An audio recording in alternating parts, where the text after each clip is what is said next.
Bismillahirrahmanirrahim. Assalamualaikum warahmatullahi wabarakatuh.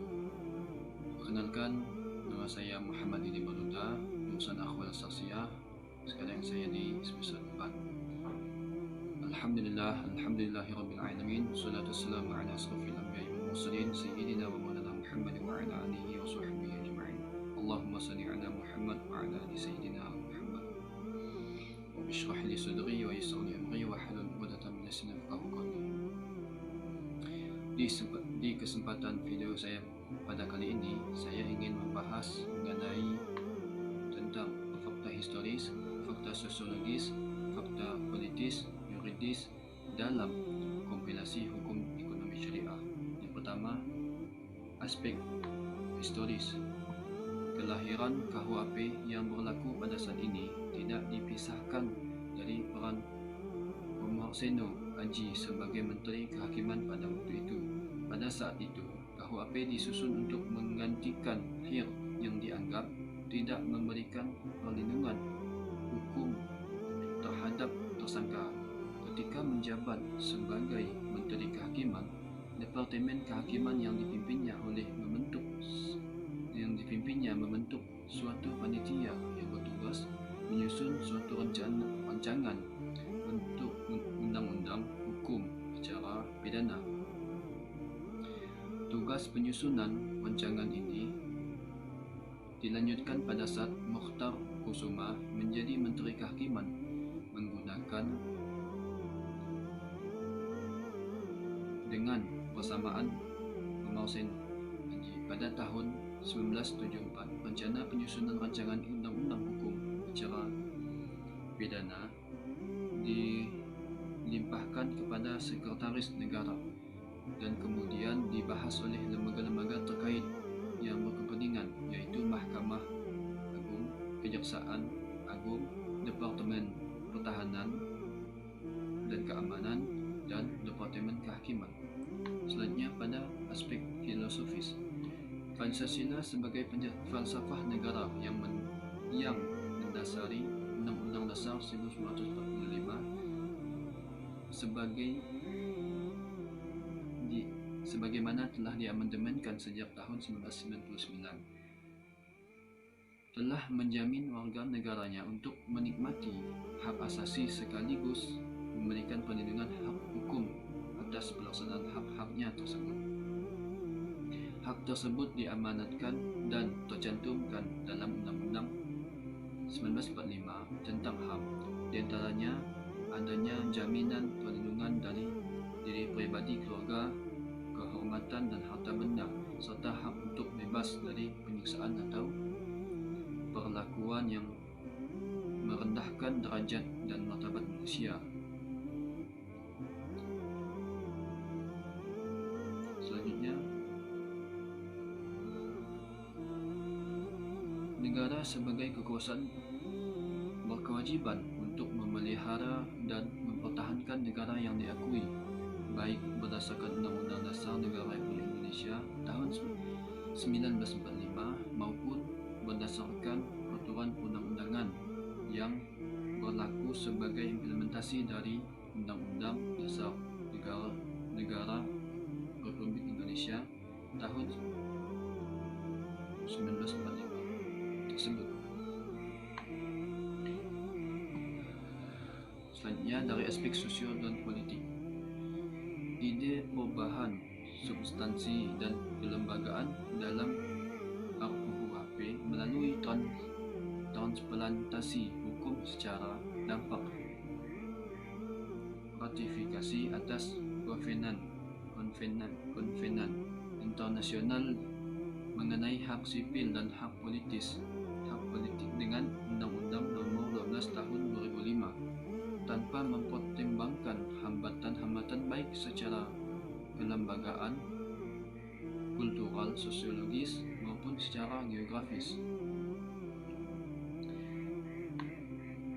sehingga tidak ada kewajiban mutlak bagi negara berratifikasi untuk melaksanakan seluruh isi ketentuan.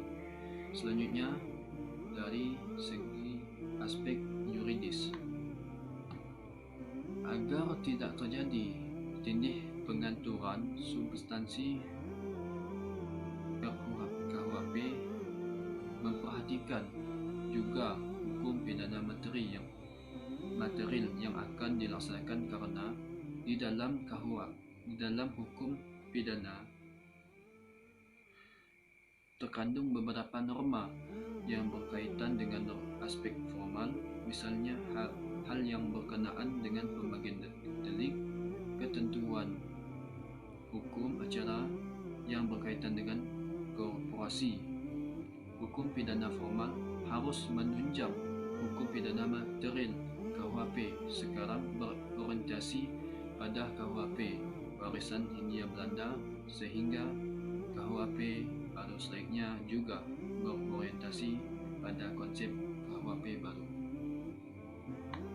Selanjutnya, saya ingin menjelaskan tentang intisari dari Undang-Undang Nomor 3 Tahun 2006, perubahan dari Undang-Undang Nomor 7 Tahun 1989.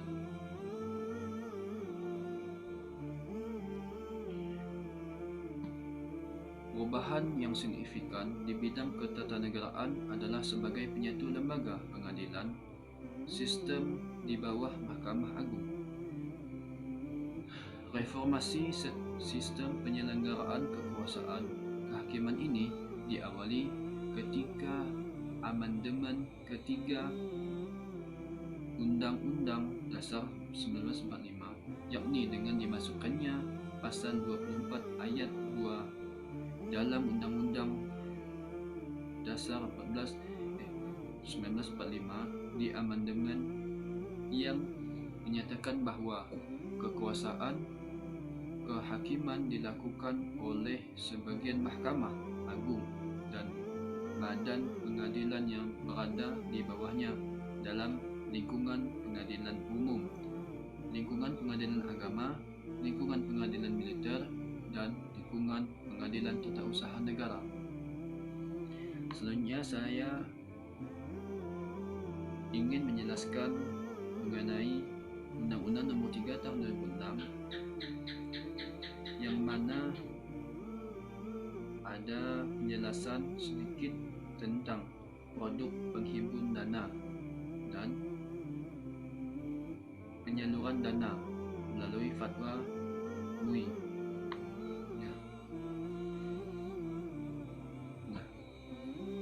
Bank Syariah sendiri sudah menjadi peranan penting dalam kehidupan ekonomi moden, dan banyak negara mempunyai aturan undang-undang dan struktur yang lengkap dan komprehensif, di mana bank syariah dijadikan sebagai media efektif dalam membagikan kehidupan sosial ekonomi negara tersebut.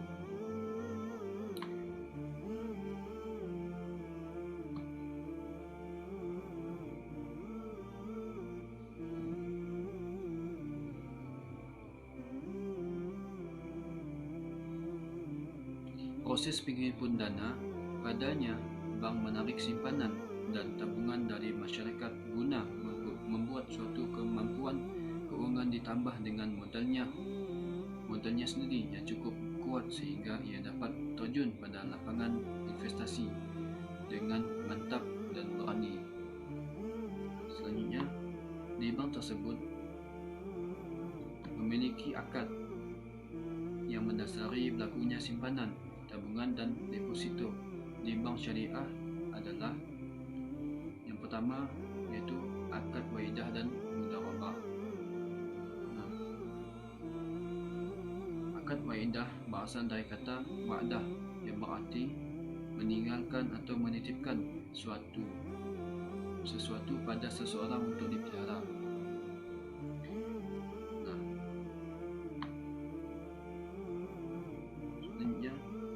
Landasan yang digunakan oleh bank syariah ini yaitu berdasarkan Al-Quran, yaitu Quran Surah Al-Baqarah ayat 283 dan Quran surah An-Nisa ayat 58. Baik, sekian dari saya.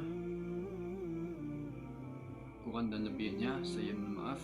Billahi taufiq wa hidayah. Assalamualaikum warahmatullahi wabarakatuh.